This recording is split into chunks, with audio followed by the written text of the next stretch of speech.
Okay, so why don't you try and do the problem, pause the video, give an attempt, and then once you have given an attempt, continue the video and we will work on it together.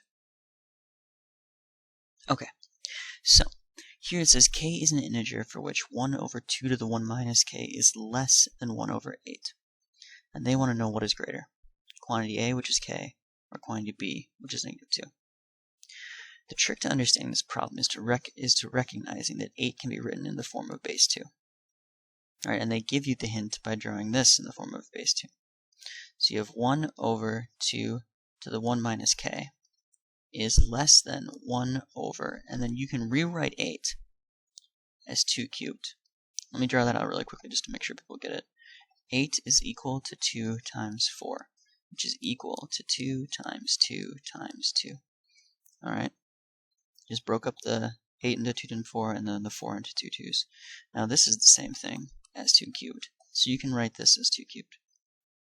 Now that you have these, you can see they're kind of in the same form, you can actually do a rule of exponents, which is where you bring the exponent to the top of the equation. Alright, so what we see here is that you have 2 to the, and I'm going to put these in parentheses, 1 minus k, in parentheses, negative, is going to be less than 2 to the negative 3. Alright, so now what I did is I just did a rule of exponents. A rule of exponents here is if you have 1 over a, or if you have 1 over x to the a power, that is equal to x to the negative a power. Alright, that's just kind of how you can rewrite this as this. Alright, so it's just a way you can do things. So that's what we did. We took 1 minus k, we made a negative 1 minus k. We took 1 over 2 cubed, and we made it 2 to the negative 3 power. So that's what we have here. So now what you see is that 2 to the negative 1 minus k is less than 2 to the negative 3rd power. Okay? Now how can this work? Alright, so the only way this can work is if this right here is going to be less than this right here. Alright, so the only way that this number can be smaller than this number is if the exponent that you're raising it to creates a smaller number than the exponent that you're raising this to, because the bases are the same. A good example of this would be look at 2 to the 4th and look at 2 squared. Alright, 2 to the 4th equals 16, 2 squared equals 4. Alright, now if this thing was 2 to the 5th, this number would be greater, right? It wouldn't be 4 anymore, it would be something like 32, right? But in order for 2 to whatever this number is to be less than 2 to whatever this number is, this number has to be greater than this number.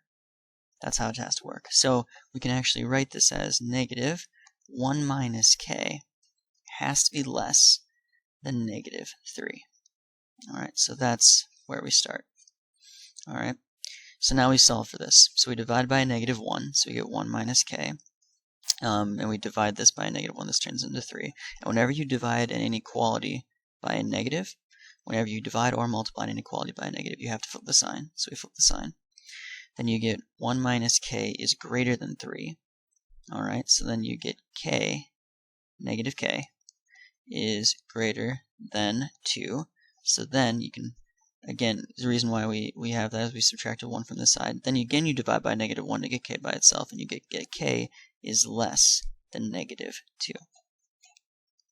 Alright. So we have solved for k. We have found out that k is strictly less than negative 2. So that means that quantity b is going to be our largest number because k is going to be less than negative 2. Alright. Good job.